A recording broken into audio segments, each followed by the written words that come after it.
Bill के खिलाफ opposition के मुजाहिरों और एहतजाज को सिंध में लसानी फसादात की साजिश करार दे रहे हैं।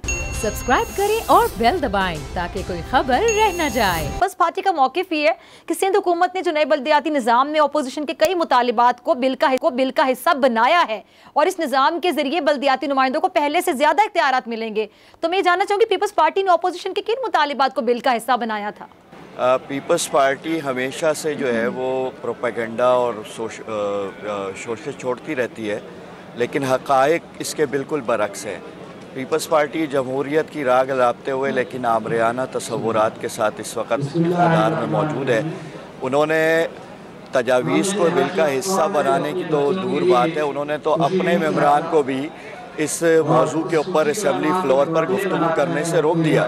यानी आनन फानन बिल पेश भी किया गया और उसके बाद उसको मंजूर भी कर लिया गया, जबकि सिंध असेंबली की बिजनेस एडवाइजरी रूल्स के मुताबिक कोई भी बिल टेबल होने के बाद 3 दिन ज़ेरे बहस रहता है, स्टैंडिंग कमेटी बनती है, स्पेशल कमेटियों को दिया जाता है। लेकिन हम अपोजिशन मेंबरान तरामीम लेकर बैठे रहे, बिल पेश किया गया और बग़ैर किसी बहस के और बग़ैर किसी शराकत दारी के उसको वो मंजूर करके चले गए। और ये बात करते हैं क्योंकि असेंबली के अंदर उनकी अक्सरियत है, इसलिए जो है वो अक्सरियत के बुनियाद के ऊपर कानून तो वही बनेगा। तो मैं चीफ मिनिस्टर साहब को भी बताना चाहता हूँ और मैं हुकूमत में बैठे हुए उन सारे जागीरदारों को भी बताना चाहता हूँ कि इस वक्त सिंध के अंदर कुछ ख़ानदानों का यानी 60-70 ख़ानदानों का शेयर है जो हुकूमत में मौजूद है।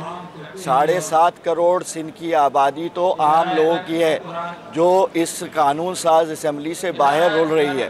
और इस वक्त जमात इस्लामी ने इस बिल को मुस्तरद कर दिया है और हम ये मुतालबा मुस्तकिल कर रहे हैं कि जिस तरह पंजाब के अंदर KPK के अंदर मेयर के इंतखाबात का हक़ बराह रास्त जो है वो आवाम को दिया गया है, तो सिंध कौन सा अनोखा सूबा है। इसी तरह आपने रेवेन्यू जनरेट करने वाले सारे इदारे जो डिस्ट्रिक्ट गवर्नमेंट्स के पास होते थे, जो मेट्रोपॉलिटन के पास होते थे, उसमें सिंध सॉलिड वेस्ट मैनेजमेंट है, वाटर एंड सेवरेज बोर्ड है, KDA है, MDA है, LDA है, ये सारे के सारे आपने ले लिए।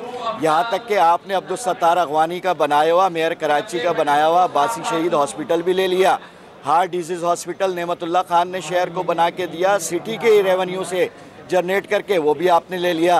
प्राइमरी हेल्थ और प्राइमरी एजुकेशन भी ले ली।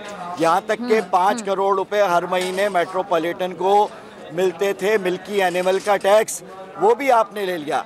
इस वक्त बल्दियाती निज़ाम जो इस वक्त असेंबली ने पास किया है वो सिर्फ़ एक कठपुतली है, इसके अलावा और कुछ भी नहीं।